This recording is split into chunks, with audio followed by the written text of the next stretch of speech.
Okay, good morning. My name is Ryan Kelsey. As Frank said, I'm an Associate Director for Education and Research at CCNMTL. I want to welcome you to our first panel of the day, a partnership in educational innovation. As we begin, I want to pay special recognition to those of you in the audience who are longtime collaborators and friends of the Center. I see a few of you here in the group. The reason I want to do that is our two panelists this morning are both long-standing collaborators with the Center. In fact, they were two of the very first people to walk through our doors in Butler Library back in 1999 and 2000. And I was there, and I still haven't quite figured out why it is that we haven't freed ourselves from each other since then, but maybe we'll be able to clear that up a little bit today. But whether you're one of those longtime collaborators or you're brand new to us, I think you'll find this panel intriguing because I think it's going to demonstrate a new dimension to the Center's project and service work, and that is course and degree program creation, which is not something that we've presented here in the past. Rather than the typical scenario where a faculty member approaches us with a course that has a particular need that we're going to address, in this case, at least in the case of our first panelist, he represented a group of faculty from several different departments who approached the Center with a fairly straightforward idea. We want to change the core curriculum. We need your help. And in the second case, not to be outdone, we had the deans of an entire graduate school approach us and say, we have an idea. We'd like to create a new degree program using a pedagogical approach untested in our field and untried by our faculty. We need your help. So this panel is going to explore those two recent partnerships where the Center tried to assist in the development of both the curricular and pedagogical approach, of course with technology as a key element in that process. So our panelists this morning are David Helfand, Professor and Chair of the Astronomy Department. He's going to discuss the creation of Frontiers of Science, which is a new required course for first-year undergraduates in Columbia College's core curriculum. Then we'll have David Claytell, Vice Dean and Professor of the Graduate School of Journalism. He will describe the process of creating a curriculum based on the case study method for their new master's program in journalism, including the first case jointly created by the Journalism School and CCNMTL entitled Building the Front Page of the Washington Post. And for those of you that might be concerned, no, you don't have to be David to have a long-standing relationship with our Center, but it doesn't hurt. It keeps it simple for us. The format for this session is going to be as follows. Each panelist is going to speak for about 20 to 25 minutes. As time allows, we'll take questions in between their presentations, but primarily we'll do the Q&A at the end. We'll have some microphones roaming around, so if you have a question, if you would please wait for a microphone to get to you. That way everyone will be able to hear your question, and we'll address it as best we can.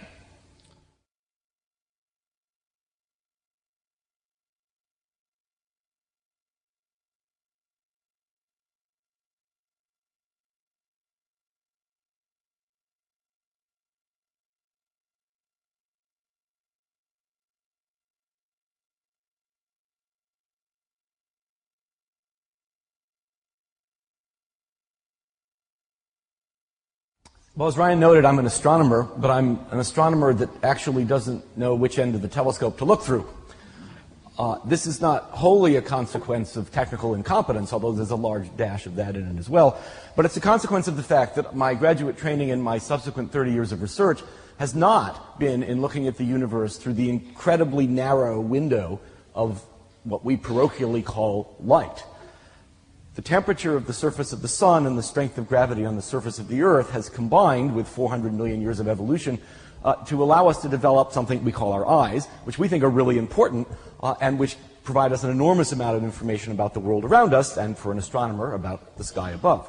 But it turns out this is a really poor tool because it only samples a little less than an octave, a little less than a range of a factor of 2 in wavelengths of the factor of 50 octaves of radiation that the universe is sending us. We're 98% blind to what the universe is telling us if we use our eyes, or the biggest telescope we can use on Earth, which just focuses that same narrow single octave of light down so we can see it better with our eye or with some electronic camera. Now, since I've been working in this field for a very long time, I've given innumerable public talks, and of course now, as of this semester, 29 years worth of lectures to Columbia undergraduates. And one of the first things I have to do in any such talk or any such class is to get across this point, that we have an incredibly impoverished view of the universe because our eyes are such lousy receptors, they pick up only 2% of the radiation that is being sent to us. And for the first 20-some years of doing this, I always say, just imagine how bad that is. I mean, your ears at least can hear 10 octaves of the scale. And so if you listen to music, you hear 10 full octaves. Imagine if your ears were so lousy that they only picked out 1 octave, like that. And so I would give the analogy. Imagine you listening to Beethoven's Ninth Symphony, and you could only hear a single octave at a time, the 448 to the 888. What would it sound like? Well, shortly after Frank introduced me to Ryan, I told him this story, and he said, oh, well, we can probably do something about that. And this is what we did. We took the Ode to Joy.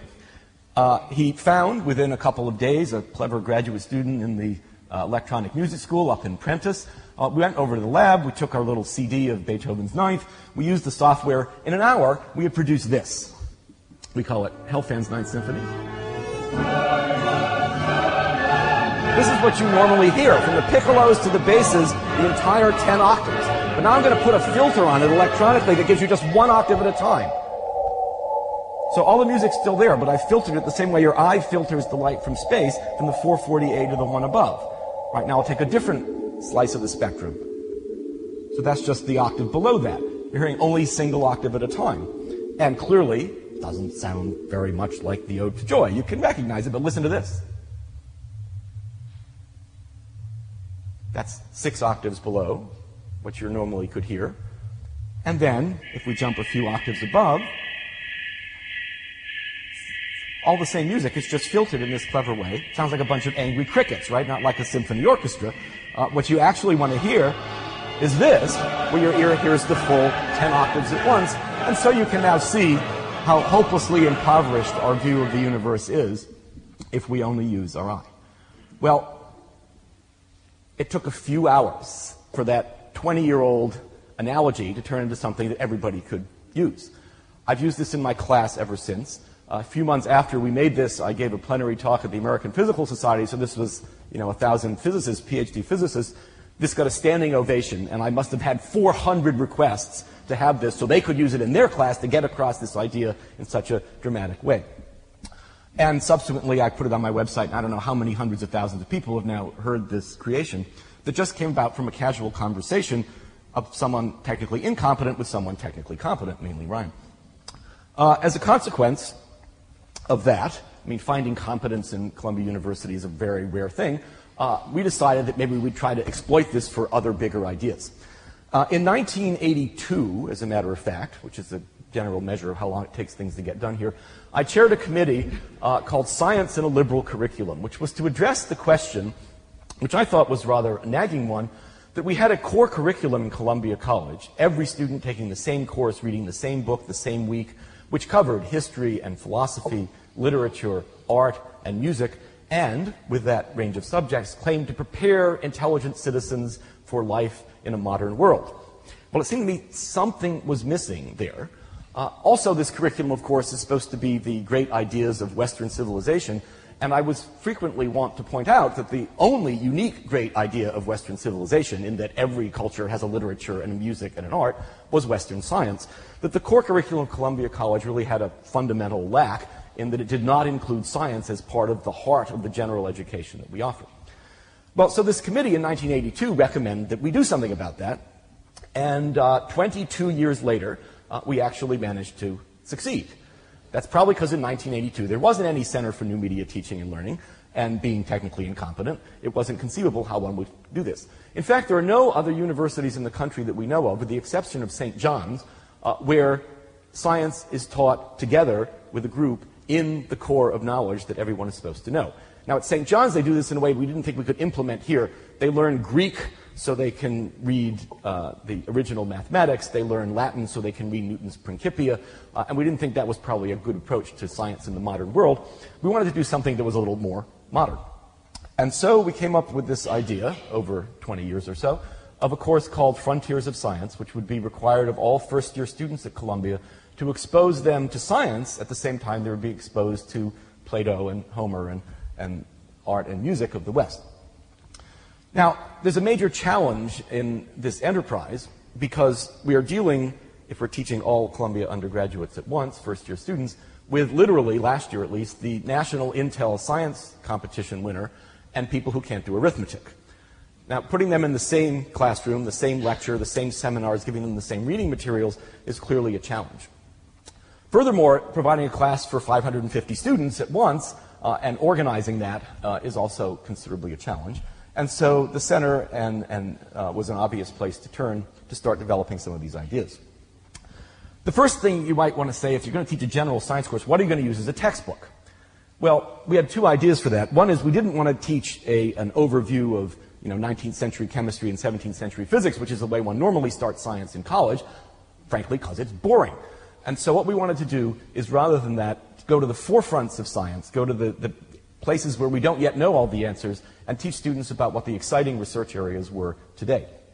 Furthermore, we wanted them to come away with some basic quantitative reasoning skills, some scientific habits of mind, as we call them, that they can apply not only to this course, but also to decisions they have to make throughout their lives.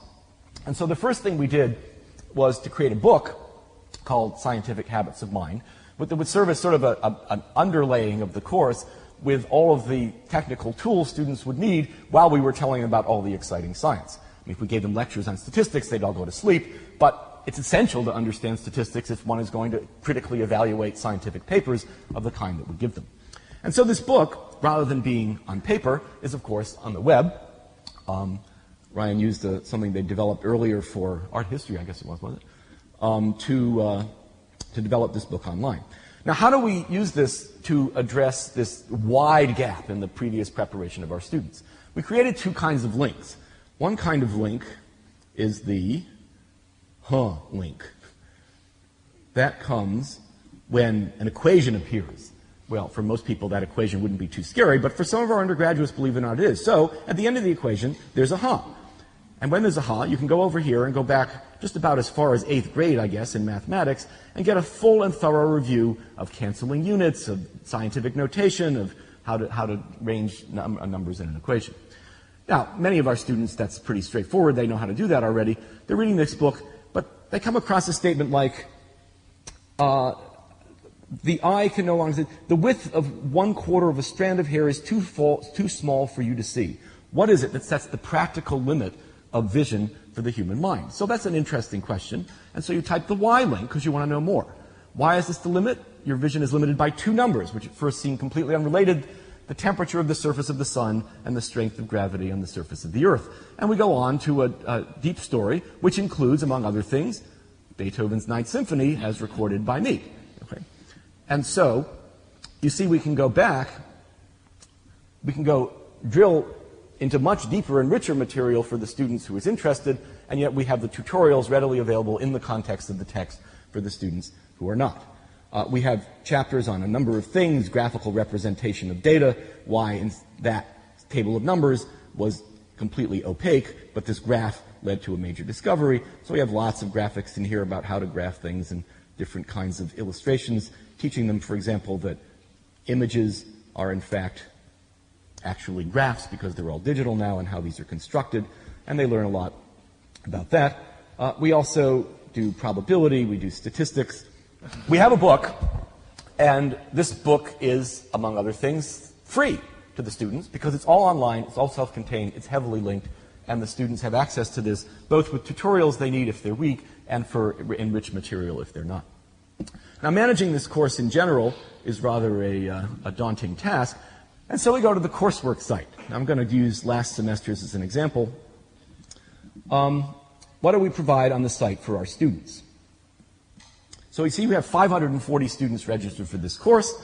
Right away on the introductory page, we of course provide the link to the book so they can go directly to Scientific Habits of Mind. But we provide a lot else for the students as well. This course works in that 11 o'clock on Monday morning, all 540 students show up in Miller Theater for a highly polished, we hope, a lecture by one of the senior faculty on one of the 4 subjects that we'll be covering during each semester. In the fall, for example, we covered the discovery of planets around other stars, how functional MRI imaging helps one understand the way the brain connects to human behavior, rapid global climate change, the paleoclimatological record and the potential future for climate change on Earth, and the biodiversity crisis of Earth. Those are the sort of contemporary subjects we're covering. The students come into this lecture, and they can come into the lecture with the PowerPoint slides laid out before them, because we provide in 3 different formats the slides for them in advance. And so they can take the lectures, they can take the slides, print them in a friendly format of 8 slides per page, and bring them to lecture to write notes on. The first question was, how many planets are there in this picture? The surprising answer is a very large number. At the end of the lecture, 10 to the 16th is the number.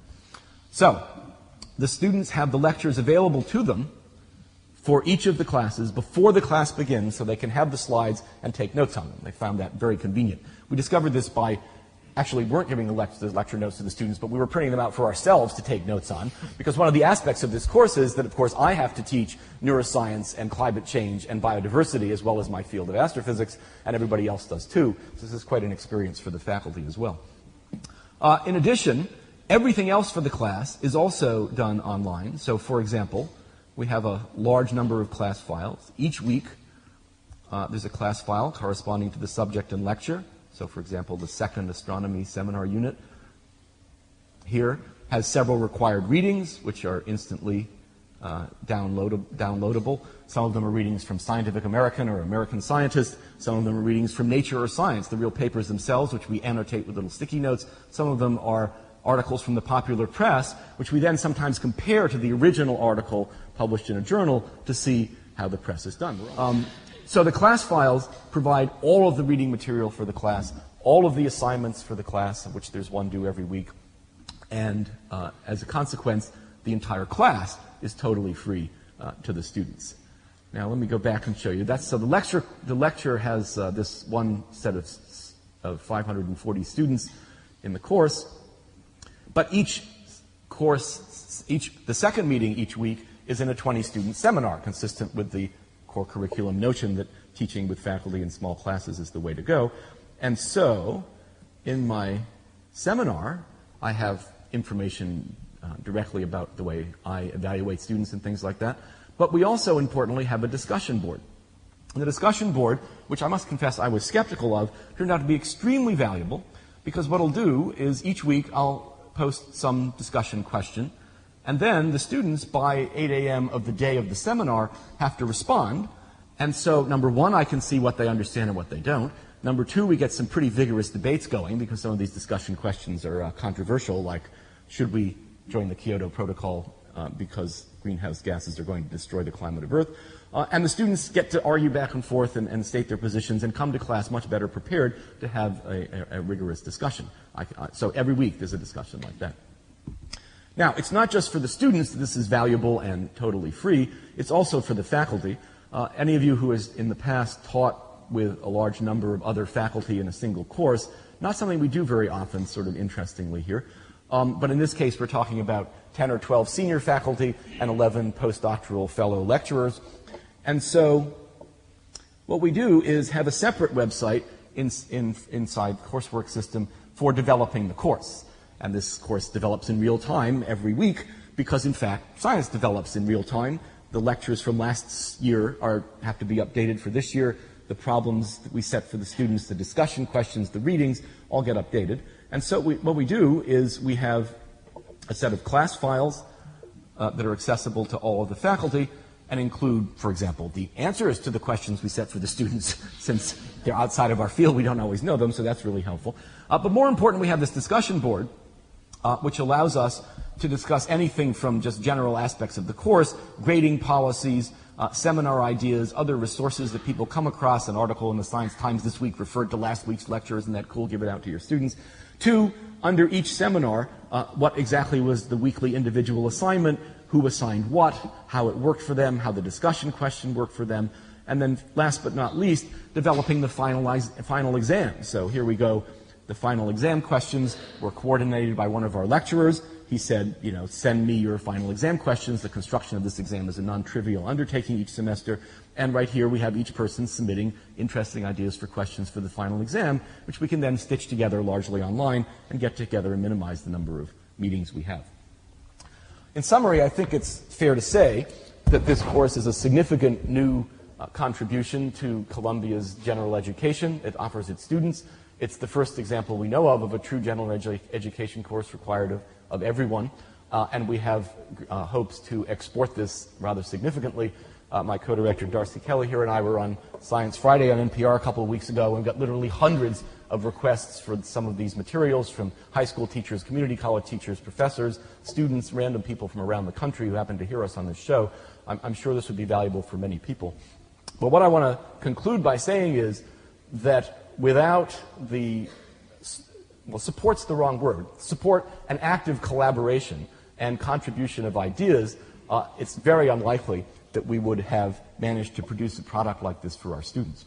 There's a final aspect of doing some experiment like this, and we have actually a 5-year experiment underway to see if this course actually is valuable, and that's evaluation. And evaluation is something which, university faculty want to do, right? They assign little grades. At Columbia, they're all A's, so it doesn't really matter very much, to students at the end of the semester. They rarely evaluate whether what they're doing is effective. They rarely evaluate whether the curriculum they're offering and the style in which they're offering it actually has an impact on the students' ability to reason and their basic knowledge base. And so evaluation is something else which the Center for New Media Teaching and Learning has a lot of expertise in. And Matt Ryan, maybe you want to say a couple words about what we're doing to evaluate this enterprise. Sure. Obviously, it's a big challenge to evaluate a course with over 500 students and distributed over 28 sections, I think, of seminar. Alina's nodding her head, so I think I got that right.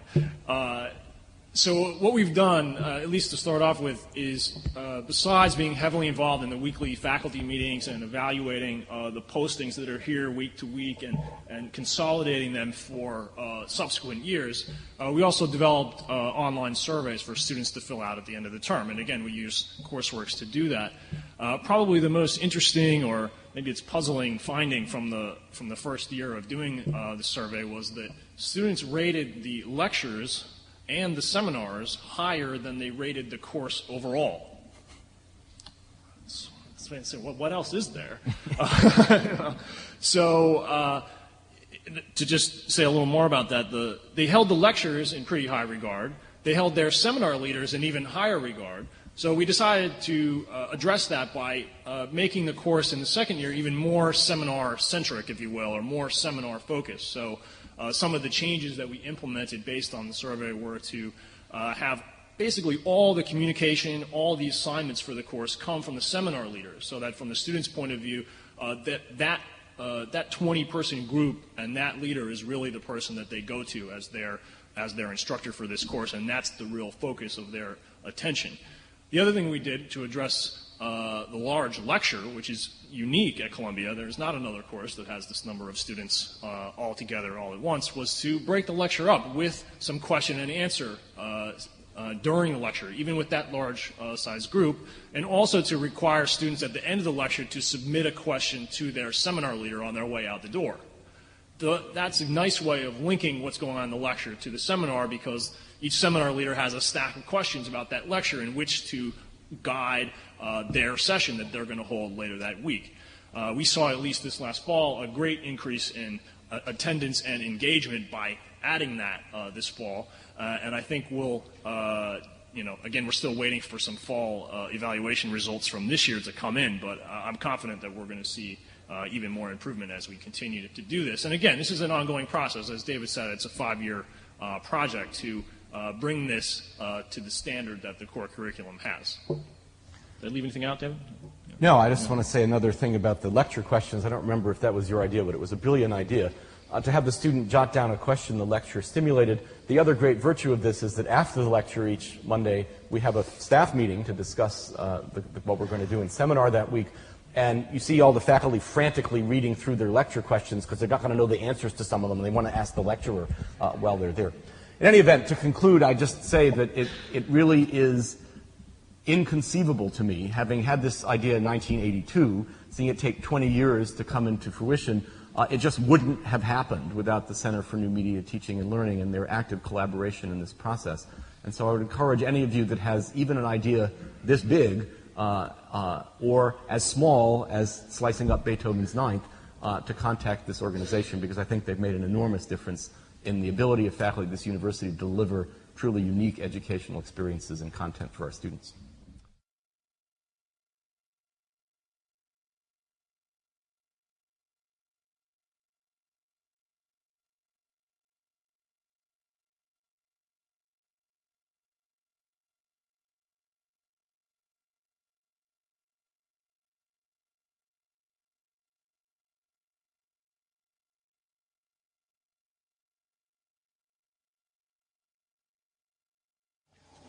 Frank mentioned that I was one of the early walk-in collaborators with CCNMTL.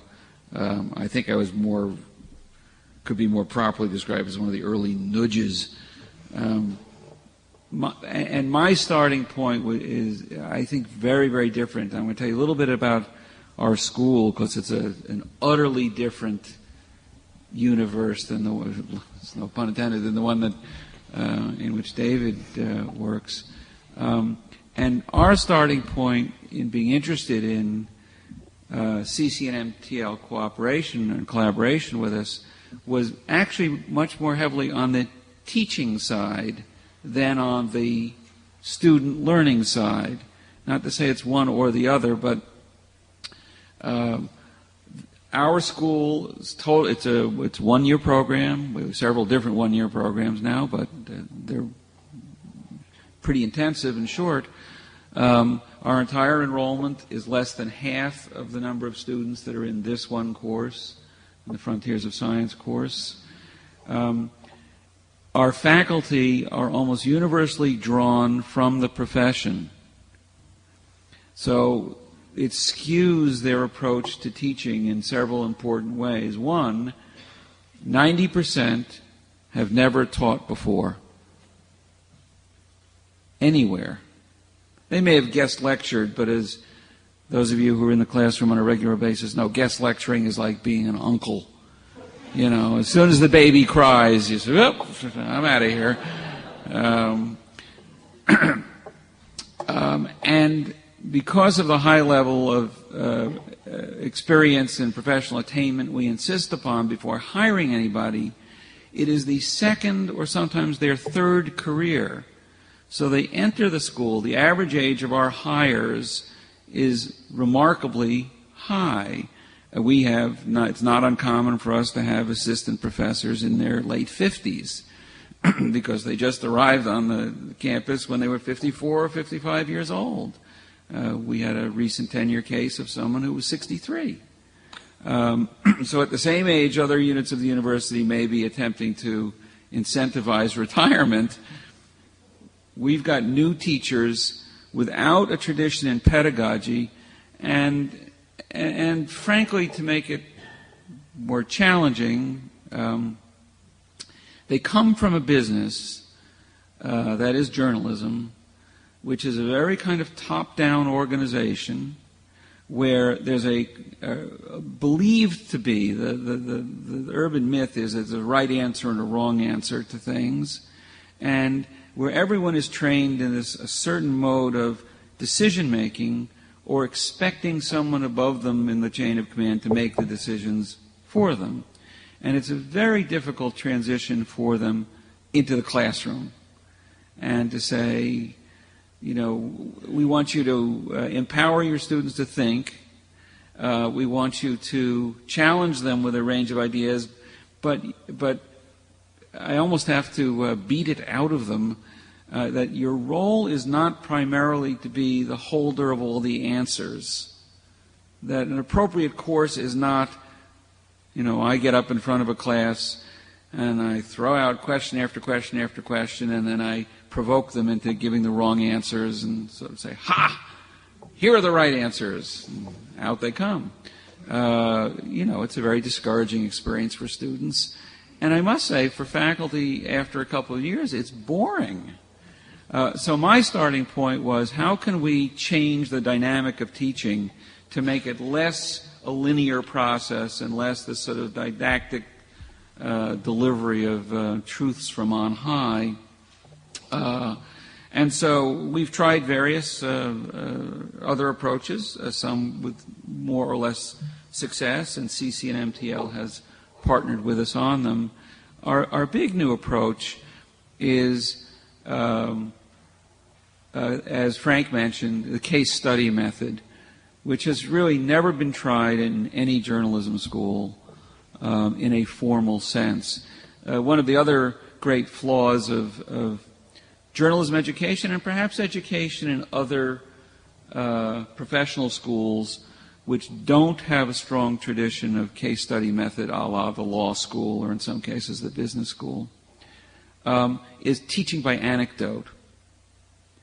And many faculty members regard that as case study. They say, well, I told them all about the time, I told them all about 9/11 and what we were doing in the newsroom that day, and when I realized what had happened, and what I did next, and who did I call, and the phones didn't work, and the printers couldn't get there from Brooklyn, and we didn't have enough pulp and paper for the extra edition, and the trucks couldn't travel around even if we had to deliver the paper. So what the heck do you do at a newspaper when you can't put out the newspaper?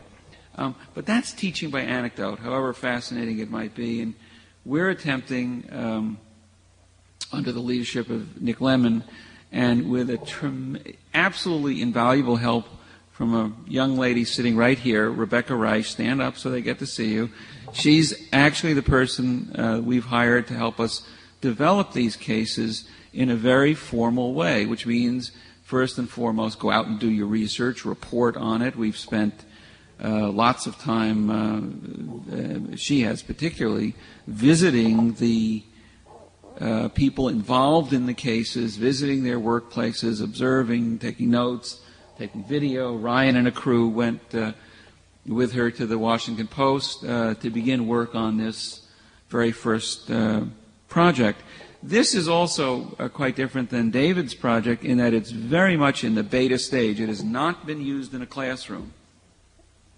You're looking at the component parts assembled in a certain way that we think will work, and it has had one tryout. I was selected, lucky, to do a short version of this with participating students in front of last spring's alumni reunion. It was quite an interesting little adventure. But this is all still a work in progress, and we hope to develop a curriculum of case studies using these kind of teaching and learning tools to enhance, and as I say, the teaching as much as the learning. I think we can't do one without the other. So let me ask you before we go this, how many of you read the Washington or have read the Washington Post or live in the Washington area? Okay, so here's a quick quiz. You're not allowed to answer. Here's a quick quiz. Is the Washington Post a national or a regional newspaper? How many think it's a national paper?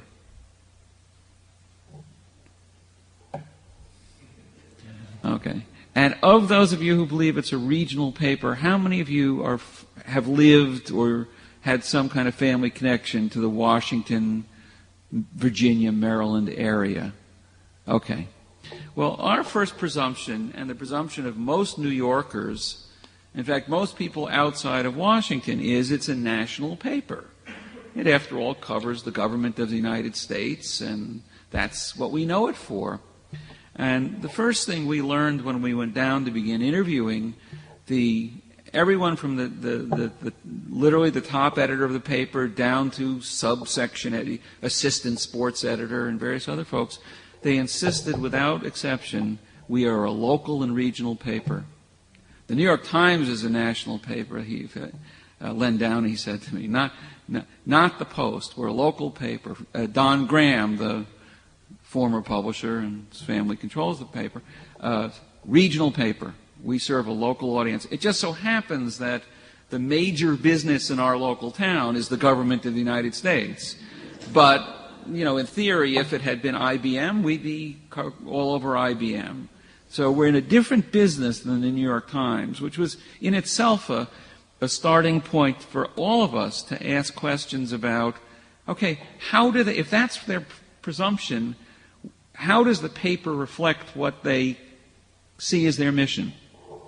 The other thing that you just need to know quickly is that you see on the upper left the mission of the front page, and it's a bit of a misnomer because there are, of course, multiple front pages in any newspaper, that is the section pages. And we know for a fact, I won't do a poll, that people read papers in very idiosyncratic ways. Everybody turns to whatever their favorite section is and reads it first, puts the rest to the side, and then gets to it later.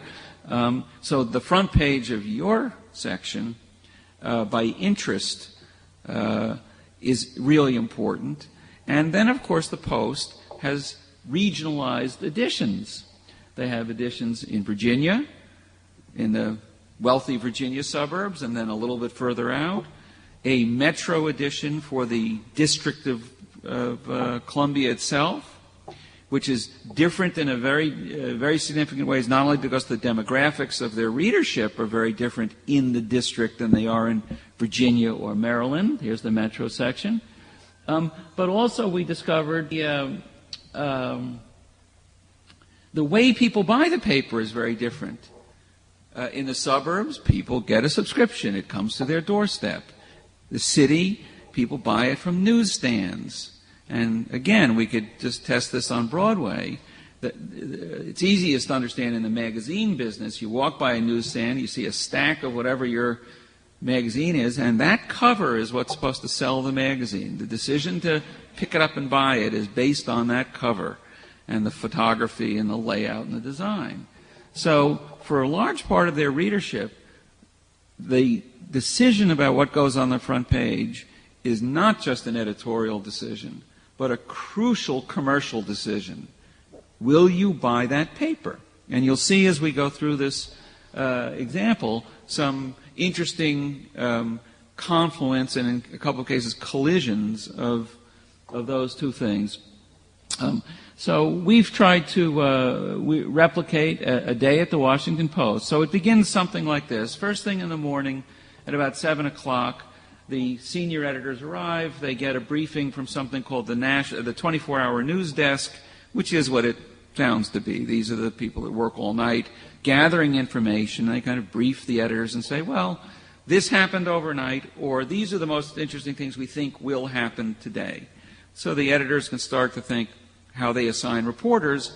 And, of course, intrinsically tied to that decision is what's going to go on the front, because we're going to assign our better reporters to the things that we believe have a higher priority, the things we believe that by late tonight or 24 hours from now, when this paper we're designing now is being read, will hold people's interest and remain the most important thing. They will then pass that down to their section editors. You see national, foreign, metro, financial, and if we scroll down, there's sports and all. There they are. And in each section, those editors, the middle management layer, will go through the same exercise with their staff of writers, reporters, and editors and say, okay, I would like you to do this and you to do that, and also tell me what you're working on. What can you volunteer to the paper?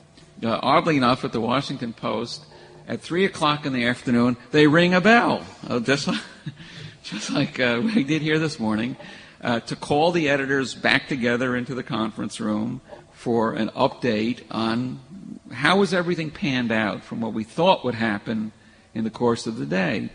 And they get this series of reports.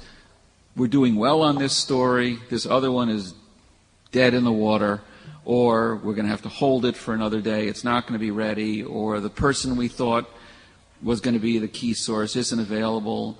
Or in one lovely case we stumbled on about the cherry trees in Washington, which is a big deal in Washington and in the newspaper.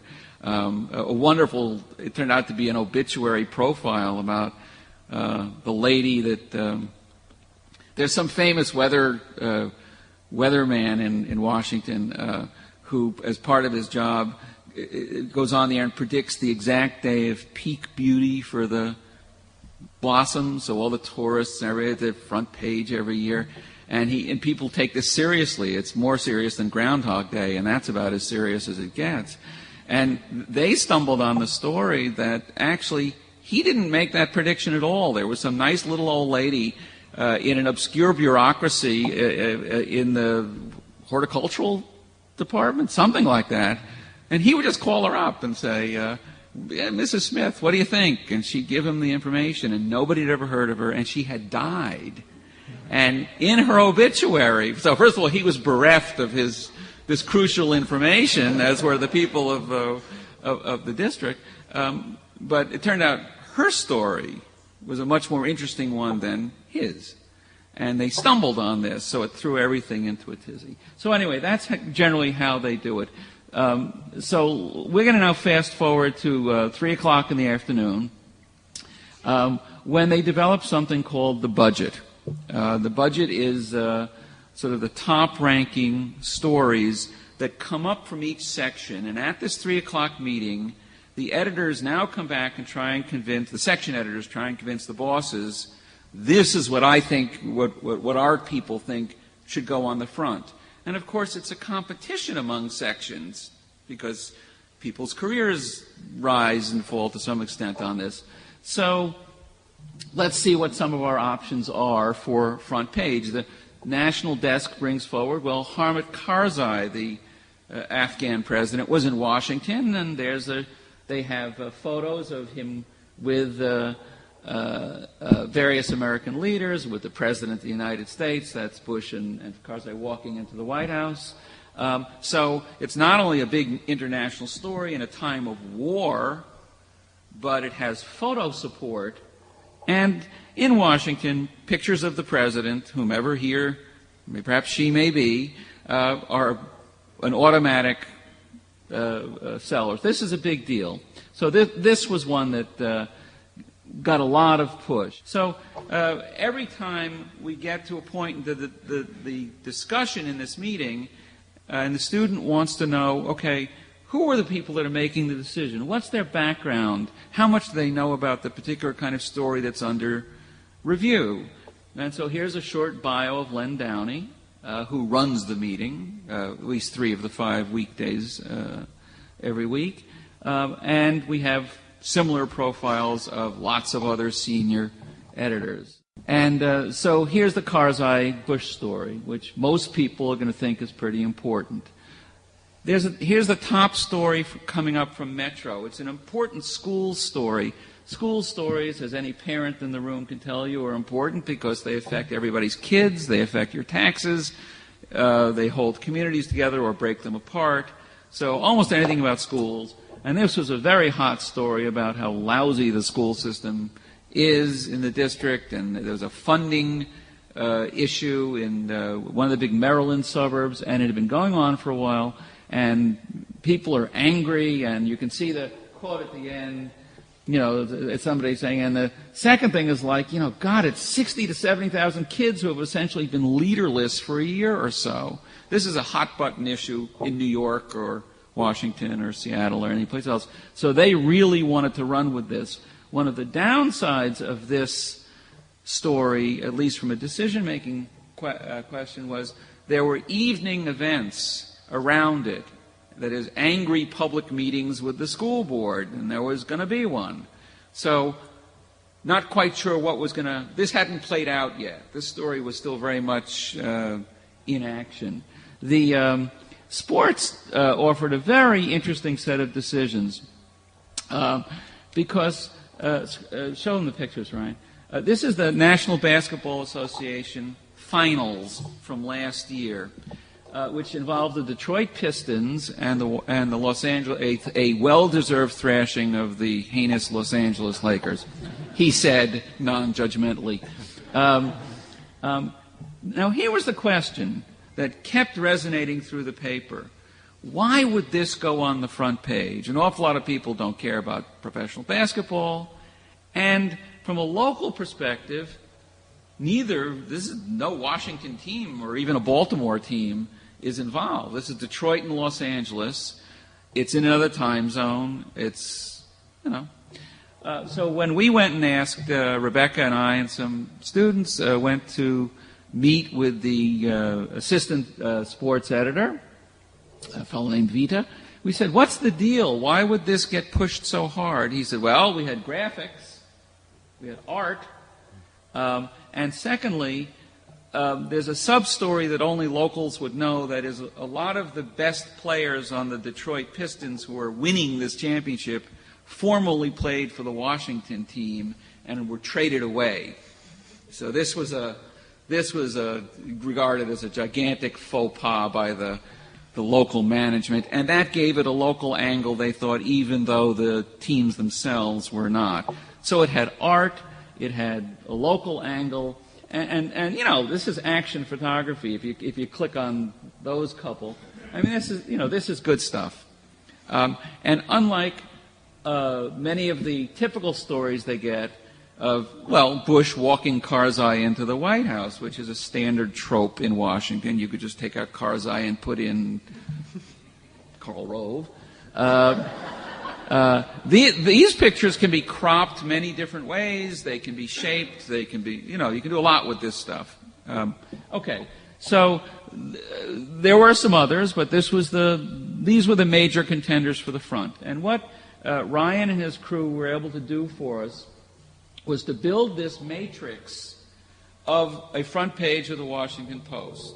Now, we debated whether to have a blank page and say to the students, you'll see down the left-hand side, these are actual layouts. We won't show them to you quite yet, that the students made. We gave them these decision points, the real ones. We gave them the real materials that were being considered for the front page, and we said, you design the front page, and explain to us why. There was a hostage story, which, by the way, had the advantage, I'm sorry to say it that way, I'm speaking like a journalist, it was more trenchant because a small child was involved in the hostage taking, and there was, again, a photograph of that. So, children in danger being rescued by, that's also a sort of a can't-miss story. There's the shot that went with it. And we said to them, all right, here we'll lay out a sort of matrix for front page, but you have all these choices as to what you put where, what goes above the fold. Remember, that's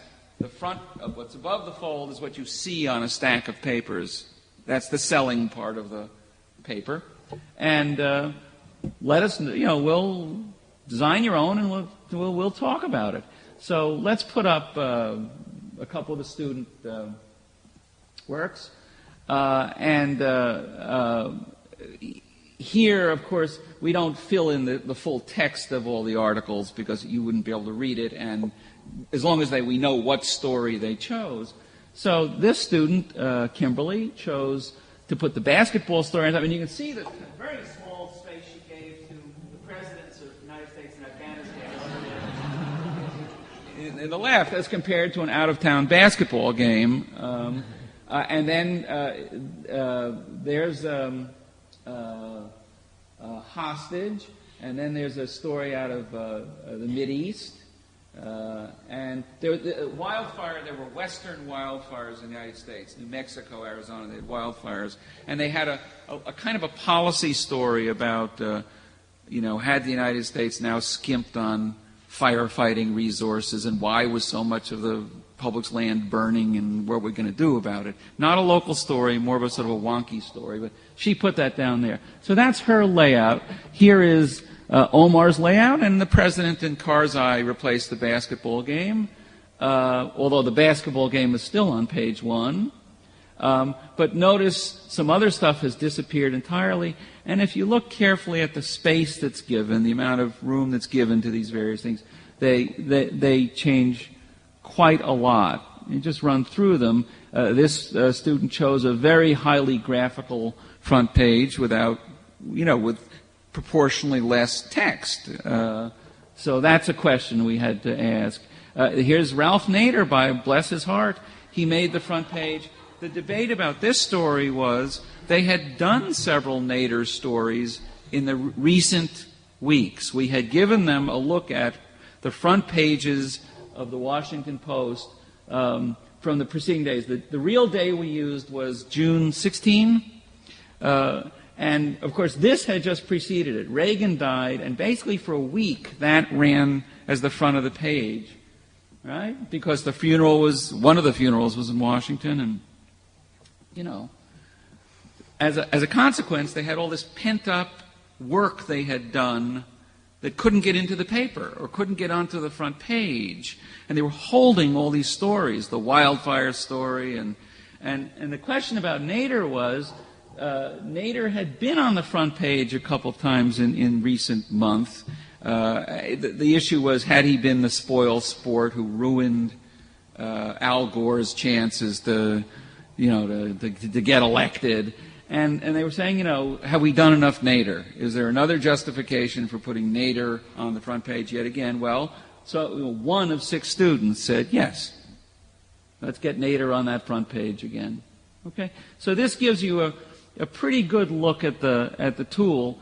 And the last thing I want to say before taking whatever questions you might have is going through this exercise really changed my own view about, as I say, the sort of teacher-centric classroom.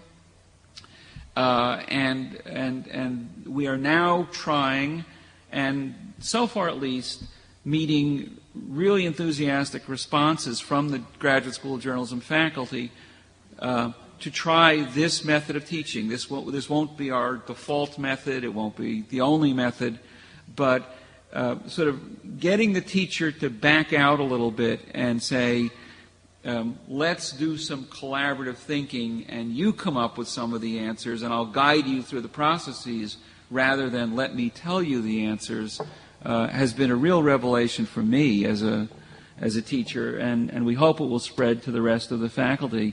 Rebecca is now working on the third in a series of what we hope will be 6 or 7 case studies, and we're pleased enough with the way that this worked, and absolutely pleased with our collaboration with CCNMTL, that we're actively trying to raise a lot of money to create a case study center inside the journalism school, so that we have writers, reporters, case developers, our own people who can work more collaboratively on the technical side with CCNMTL, so that we will be publishers of these. And again, as David's mentioned,